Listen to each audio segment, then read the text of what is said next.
Good morning. It's Good Friday, and it's approximately a quarter minutes to 11. Um,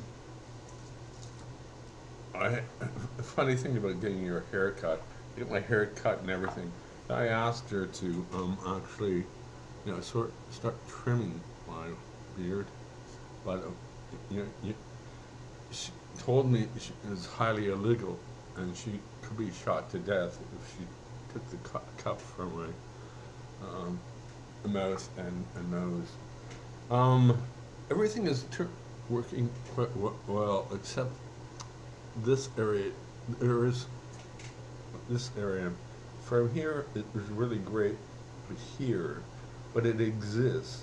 But it's gonna take about 150 years for it to develop.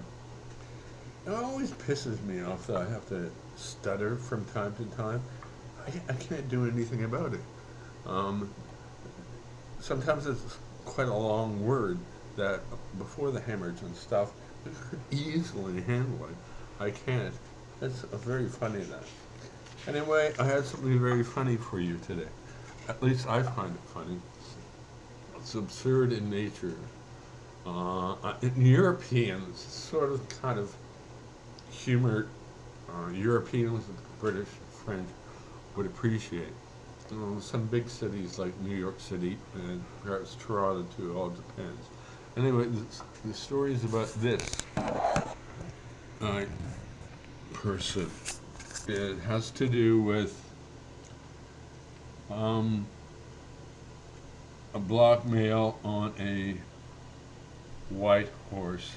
It's an advertisement for Old Spice, and it says, "Smell like a man, man, Old Spice."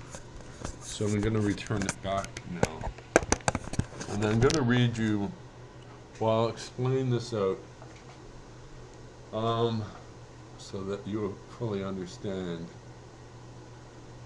The title is Dr. Sigmund Freud's Observations Concerning an Old Spice Whistler.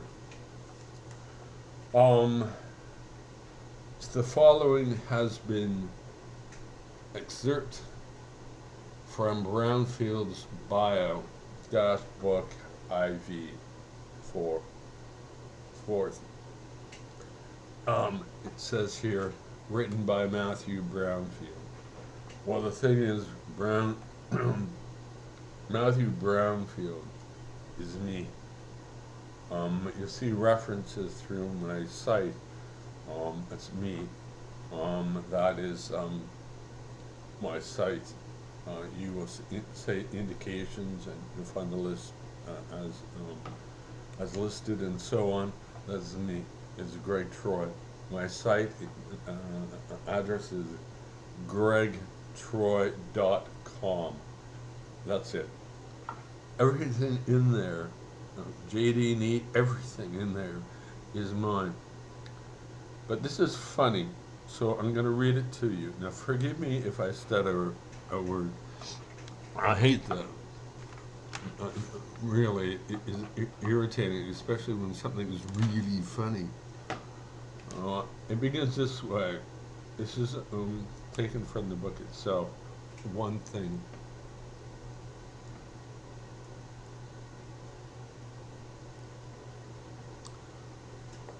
Sort of taking what the old lady told me to do, take out my gum.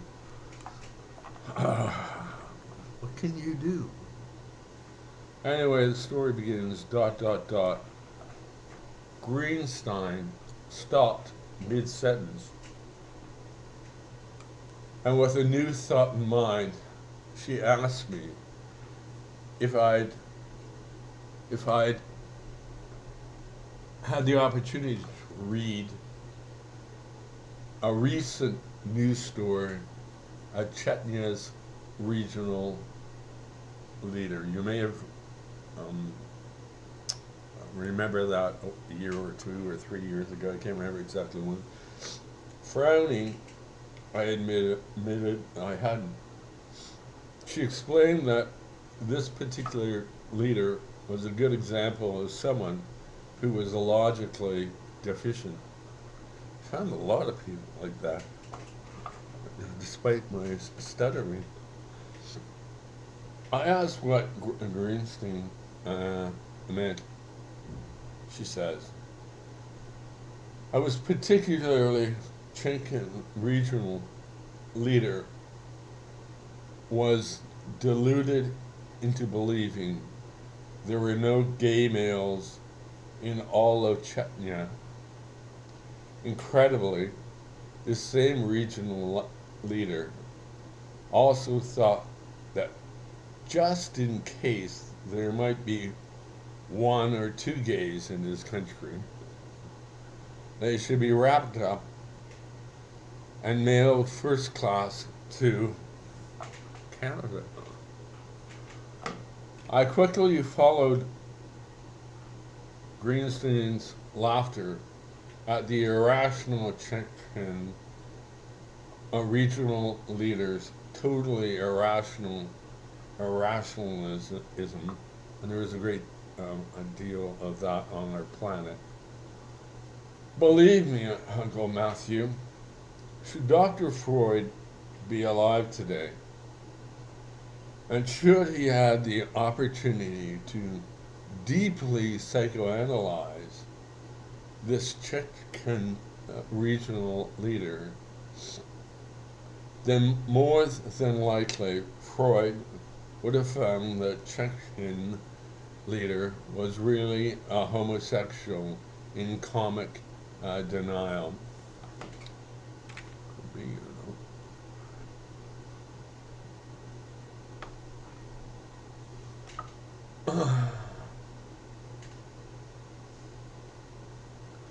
Greenstein then stressed that if Freud psychoanalyzed, not even deeply, Wobbly-Pops, as he did the Chechen's regional leader, the outcome would be precisely the same.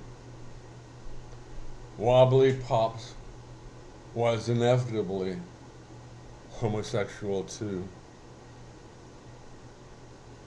Our mythical Freud would have immediately deduced Wobbly-Pops' overwhelming sexual confusions.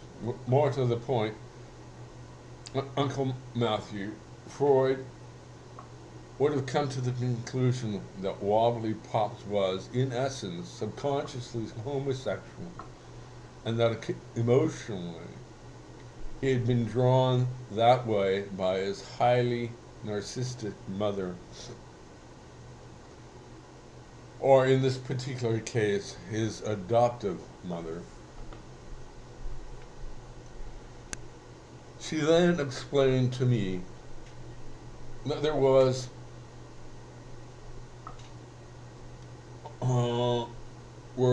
numerous symbolic images that revealed Wobbly-Pops' real sexual self.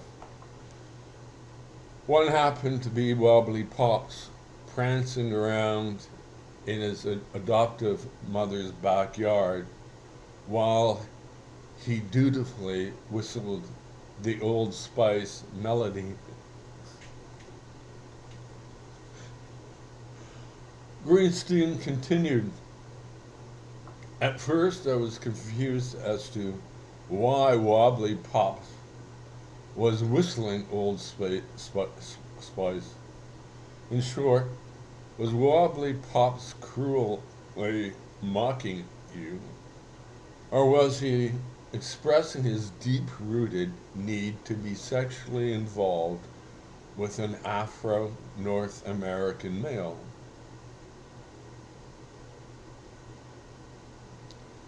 Greenstein then explained that her observation was not intended to be satirical or anything as such. Her approach was simply that Old Spice was more than often a male, a black male hygienic product, of which it is.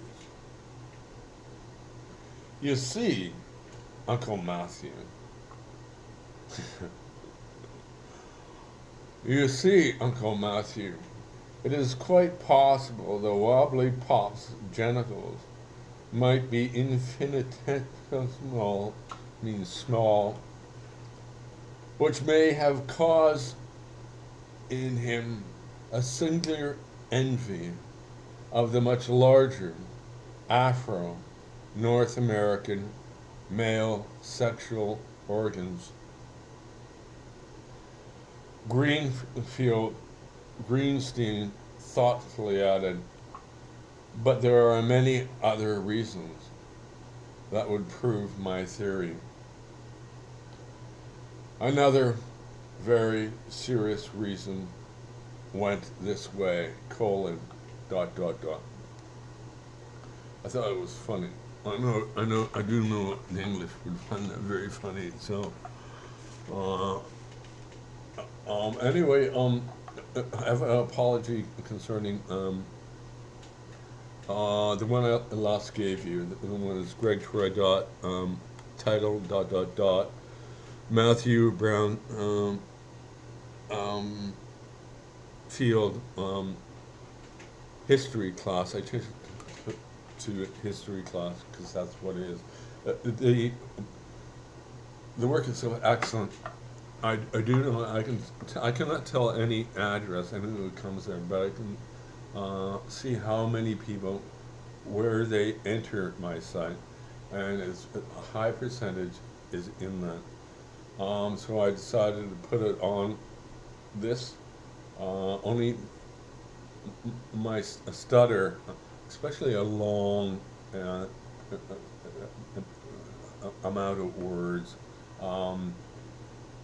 even if they're humorous in nature, make it difficult. So I'm going to leave it where it is, but when I can find a really good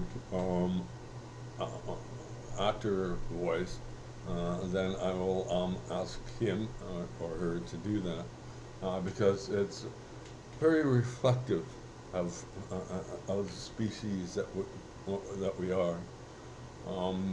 So I hope you had a good time listening to this bit of a story from me, and I thank you very much.